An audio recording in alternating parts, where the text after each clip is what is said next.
What is going on, guys? Good evening. It's your favorite mortgage lender, Abdel Kwame, Got Mortgages. Happy Tuesday. We actually got caught up on an event yesterday. We didn't have the ability to shoot our Monday market update, but I wanted to make sure we get on and discuss a lot of stuff. Last week, we got the employment data week. Um, really beating a lot of different expectations. Lower numbers actually came out for the Bureau of Labor Statistics, but it actually showed a little bit of a curveball that we got, which was the revisions on the prior months, which is kind of what's caused interest rates to kind of trickle up a little bit from where we were at. Let's take a deeper dive into it. So, as we could see here, we got a lot to cover with January jobs reports. Again, a lot of different data. Private sector, which is the ADP report, that actually showed that it exceeded a little bit of the projections, which was anticipated. Job openings did drop, like I said, with the JOLTS report. Unemployment continues to show the trends of what we're seeing with continuing jobless claims.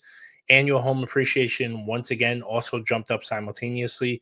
And then what we have going on this week with inflation. So, jumping right into it with the BLS report, we do a deep dive into this. You'll see that the unemployment rate actually shifted down. And believe it or not, even with the numbers coming in super low at only 143,000 jobs, there was 100,000 revisions, which means brand new uh, claims, or I'm sorry, brand new jobs that were created. Remember, this is based on household survey. So, in my opinion, it's almost like impossible for them to get this right. The true numbers come out when we get the QCEW, which comes out quarterly. That is when they directly interview employers and see what the real employment data numbers are, which obviously is a little bit more reliable than some of the data points that we have been seeing. I mean, they were off by almost 800,000 jobs the prior month and almost a million in change on the other side. So when we look at private payroll, the private payroll showed about 183,000 increase.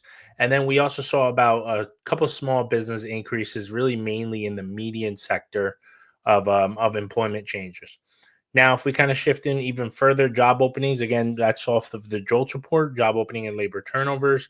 That also dropped significantly to from 8.1 million to 7.6 million, being at a 4-year low. So interesting to see how that is going to slowly start impacting unemployment and the numbers and claims that we're seeing. Speaking of that, again, the claims for continuing jobless claims is at 1.86, again, exceeding 1.8 million people per week since early June. Home appreciation, according to CoreLogic, once again jumped up, showing home values continue to appreciate at over 3.4% on an annual increase, with a slight decline in January, but again, increase of 4.1% from an appreciation level based on CoreLogic. Okay. Now, again, heading into this week, we're going to get updates on producer price index. We're going to get updates on consumer price index. And then we'll get really some changes in regards to retail sales numbers on Friday.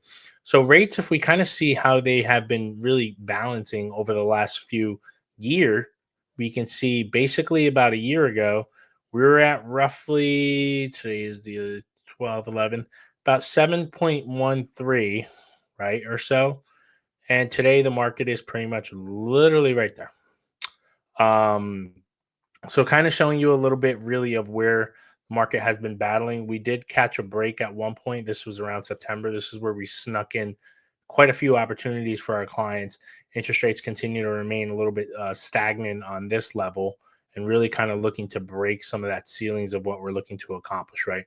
So it's super important. I do think we are going to see some volatility potentially tomorrow with the consumer price index.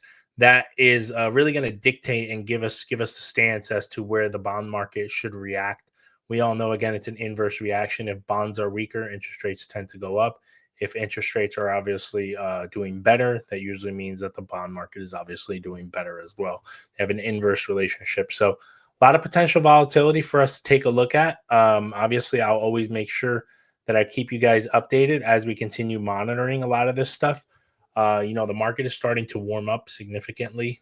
A lot more consumers are starting to hit the market, searching for homes, searching for opportunities and stuff. So, as always, we'll keep you guys updated. Any questions that you guys have, please feel free to reach out. Talk to you guys soon.